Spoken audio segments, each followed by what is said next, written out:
Well, this proved to be quite the adventure. Hello, my friends. We are going to take a look at this project. If you follow along on the craft table test is where I test things so you don't have to. We experimented with a book that I had, and I'm going to show you that, and then we'll talk a little bit about this. But welcome to the channel, friends. My name is Angela, the Traveling Crafter. And, you know, I just enjoy each and every one of you. And I really am all about making the opportunity to everyone to explore their inner artist. And I think that there's an artist lying in wait in every single one of us. So if you are one of those people who have yet to explore your artistic abilities, you're in the right place. Because we do some crazy things, you know, through our vintage treasures or paper crafting DIYs, all that good stuff, and have creative adventures. It's just, you know, it's just what I do. A little bit of this, a little bit of that. So hopefully you will take a moment and say hi to me if you are new to the channel. And if you're here, as always, all of you that keep coming back for more, welcome back to the channel. Now, here's the book. I found this. It was in real bad shape. In fact, the front cover and the back cover weren't really together. It was a hot mess express. So, this is when I covered part of it. But this is what the book looked like. So, if you watch the craft table test, those usually happen on Thursday at 5 p.m. or on Saturday at 11 a.m. I decided to make this into a template. And during that time, I have been... every time I make something new, I keep said projects, and I'm doing a giveaway every month or so. We'll see how many items I get until it's, you know, robust enough that I can send a gift to one of you while you're watching that craft table test. But one of the things that I'm sending is part of this as a template, because I think that others might want to play with it as well. So I had the bright idea to turn this into a journal of my own, and you can watch that craft table test to see how I did so. But I wanted to give you guys an update on what this looks like and what I've been doing to kind of prepare for the finished product. I did decide, based on all of your feedback, to actually use this as a cinch bound journal.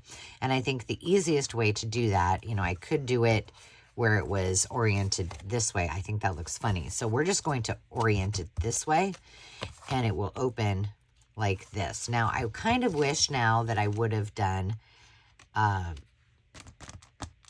fabric on the front, but we were experimenting, so I didn't. So the hardest part, in all honesty, was doing the cover on this chipboard. It just took a lot of time to cut around it and to make it look good. These were much easier. This is just regular cardstock, and then these were super easy. So I feel like I need like I need more papers, but there are quite a few in each section. So I just made a cardstock section for each one, and then the smaller pieces. So I haven't added anything but my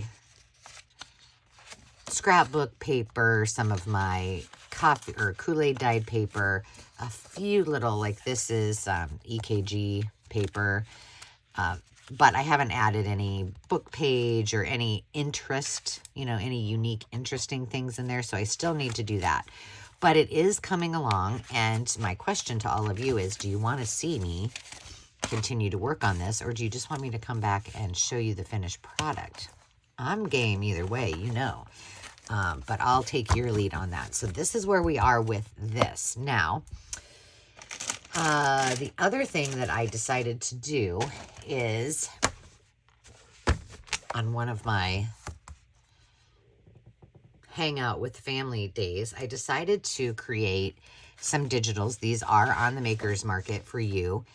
And I just kept creating and creating and experimenting with all kinds of things, kind of fashion and purse related, and ended up with these kits. And so I have taken the time to cut out a ton of these. And I made them for a couple of reasons. One, for myself, because that's usually what I do if I'm missing something or I have an idea that it sparked that will go with these things that I'm working on, is why not just create them myself. But I do have a friend, my friend Denise Gardner, who is also working on some fashion-related journals. And I knew that she would probably also appreciate them as well. So I made them keeping in mind the two of us and our projects that we will be working on. So lots and lots of die cuts, fussy cut items, and then that got a little wrinkled. But these are a few of the pages that have not made it into the journal yet. And I did print those double-sided, but these are also the backgrounds that I created to go with them. So I still have those to work with, and I can add those if I want, but I didn't want to add them yet because I have, you know, all the unique things to add to them. So in addition to those pieces, I have some vintage and fashion book pages and ephemera that I will be adding, but I did fussy cut all of these. I know, pat myself on the back because I hate fussy cutting, but I also had some of these die cuts. These are Anna Griffin die cuts, and they're just, I think, yeah, they're just circles that, you know, each one of them is smaller and smaller. And so somehow I want to incorporate this, maybe do a shaker. I don't know yet, but I did pull that out because I think I want to incorporate that somehow. And then I also have, I purchased these, I think these are from, they're from Globeland. So I believe these are from Amazon. Actually, both of these sets are from Amazon. And then this is the other set that I bought. These are a little more modern girlies. Both from Amazon. They are in my Amazon storefront. You can click on that link in the description if you're interested. But I am going to use these girlies somehow in some of these pages. And that's about as far as I got before I took my trip to Georgia and North Carolina. So I do have some extra paper that's left over from what I cut out, and I'll save that for the meantime. And then I have a few pieces. I like that for the rings. I don't know how I'm going to use it yet. And why did I keep this one? I don't know. But they're here. That is really all I wanted to do, is just give you a little update and get your opinion on whether or not I should do this behind the scenes and come back with a finished product, or if there's something specific you want to see, whether that be binding the journal or embellishing the journal. But it will be for sale eventually. And for now, I'm going to put it back in its little packaging and keep it all neat and tidy.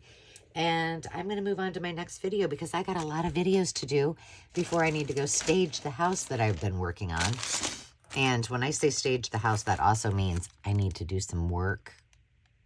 By work, I mean shopping. I need some navy and cobalt accessories. Something I'm lacking. So that's what my rest of my day looks like before my live sale. And if you haven't attended one of the live sales, consider stopping by. They're Tuesdays at 4 p.m. Sometimes we do them on the Makers Market. Well, most weeks we do them on the Makers Market. We do one live on, and all of them are broadcast on YouTube. But I sell at 4 p.m. Carol at Crinkled Past sells at 5 p.m. And then Carol, Sandy, who is Wilhelmina Junk Journals, and myself, we hang out together at the end of the month all together. So that is this project. If you are interested in seeing more, one of the projects I have upcoming, I found this, oh gosh, it's been months ago now, but if you remember, I did a bunch of Prairie Girl journals. I have sold most of those. There's a couple, I think the Prairie Mouse, and then maybe a Laura Ingalls one left in the Maker's Market for sale. But after I finished those, I found this. And so this has been sitting upstairs, and it was blank, and I actually painted it all. But if you know anything about paint by numbers, they're careful about how they do that so colors don't blend and get all muddy, and they're kind of boring. So I think what I'm going to do is come back and maybe do some little tiny doodling and make them a little more interesting so that I can use them in future journals. So that is to come. I've got a couple haul videos to do. And then I think I'm going to do a flip through of this long forgotten beauty. It is pretty much done. I tried not to over embellish it, but I feel like I need to add a few more things. And then I will do the accompanying kit and the tie. I don't know what I'm going to do for the tie yet, but this has been sitting in waiting for a long time too. So there you have it. I hope you enjoyed that. I hope that you are having a fantastic day creating and having a lovely day doing it. Until next time, friends, don't forget to take a little time for yourself, just to be, and we will see you next time. Until then, cheers.